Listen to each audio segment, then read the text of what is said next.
오늘은 누가복음 16장 19절로 26절의 말씀에 의거해서 부활과 심판이라고 하는 제목을 가지고 서로 은혜를 나누기를 원합니다. 우리는 지난 시간에 부자와 나사로의 비유에서 행복의 잣대라는 제목으로 진정한 행복이 무엇인지 생각해 보았습니다. 하나님과 하나님의 나라를 모르기 때문에 그 나라를 보는 눈이 열려 있지 않은 사람은 눈에 보이는 것으로 사람을 평가하고 그 사람이 행복한지 불행한지를 진단합니다. 하지만 그것은 심히 어리석은 일입니다. 한 사람의 인생을 반으로 나누었을 때 어렵게 살고 피곤한 가운데서 일하고 공부하는 모습만 본다고 한다면 그를 불행한 사람이라고 할 것입니다. 하지만 그 기간이 지나 땀의 대가가 쌓여 부를 이루고 공부가 쌓여 성공하게 된 모습까지 본다고 한다면 누가 그를 불행한 사람이라고 말할 수 있겠습니까? 결국 이 땅에서 삶의 모습만 보고 평가한다고 한다면 그것은 정확하지 아니하고 죽은 이후에 하나님께서 그를 어떻게 인정하시는지를 보아야 비로소 정확한 평가라고 할 수 있는 것이죠. 물론 양쪽을 다 어떻게 보고 평가를 내릴 수 있는 사람이 누가 있겠습니까? 그러니 함부로 사람을 평가하지 말고 함부로 자신을 평가하지 말아야 한다라고 하는 것입니다. 오늘은 비유 가운데서 죽음 너머를 우리가 한번 살펴보는 시간 되기를 원합니다. 첫째, 죽음은 정한 이치임을 알아야 한다라고 하는 거죠. 히브리서 9장 27절은 인간이 한 번 죽은 것은 사람에게 정한 이치라고 그렇게 말씀하고 있습니다. 이 땅에 태어난 사람이 죽은 것은 하나님의 섭리이기에 죽음은 불가항력적인 것이죠. 때가 되면 나사로도 죽고 부자도 죽고 거지도 죽고 부자도 죽을 것이고 우리도 죽을 것입니다. 욥기 21장 23절로부터 26절까지는 이 사실을 담담하게 이렇게 말씀하고 있습니다. 어떤 사람은 죽도록 기운이 충실하여 안전하며 평안하고 그의 그릇에 젖이 가득하며 그의 골수는 윤택하고 어떤 사람은 마음의 고통을 품고 죽음으로 행복을 맛보지 못하는도다. 이 둘이 매 한 가지로 흙 속에 눕고 그들 위에 구더기가 덮이는구나. 너무 담담한 그런 말이 아닌가 생각합니다. 그래도 분명한 사실은 이 자리에 있는 그리고 지금 이 영상을 보고 있는 저와 여러분들도 모두가 죽을 것입니다.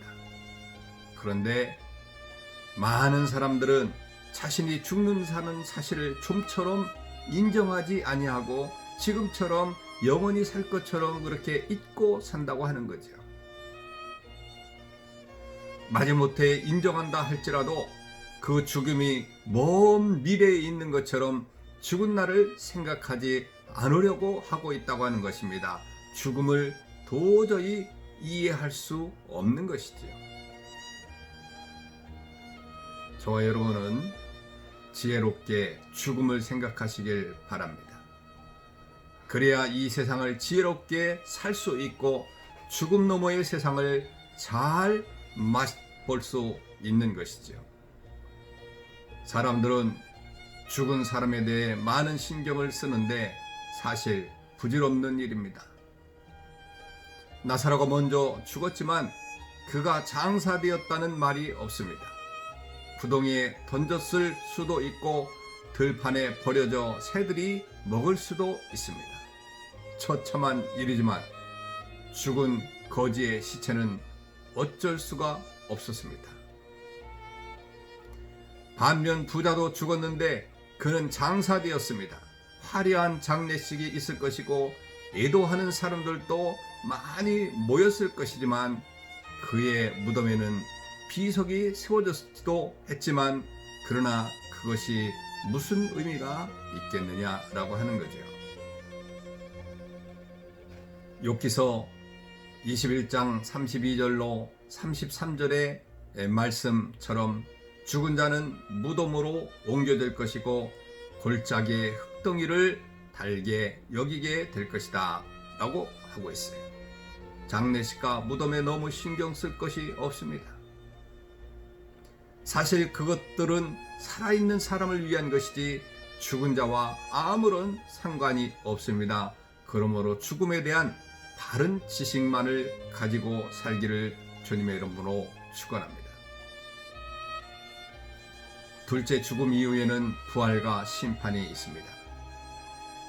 말씀드린 히브리서 9장 27절 말씀, 한 번 죽는 것은 사람에게 정한 것이요 그 이후에는 심판이 있으리니 라고 말씀하였습니다.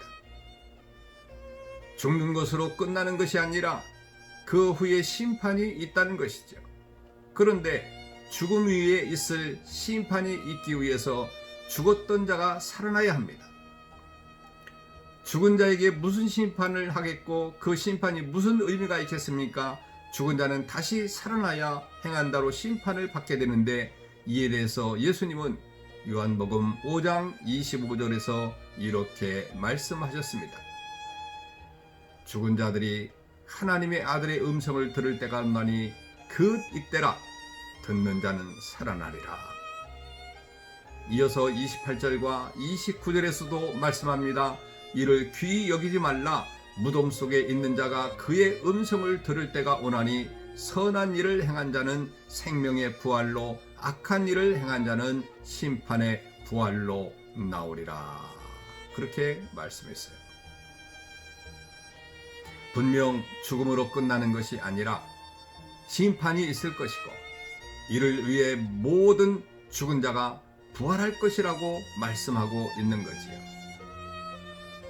그런데 모든 사람이 다 부활하지만 그 부활의 종류가 다르다는 것을 기억하시길 바랍니다. 생명의 부활과 심판의 부활이 있으니 이것은 심판과 연결된 것이지요.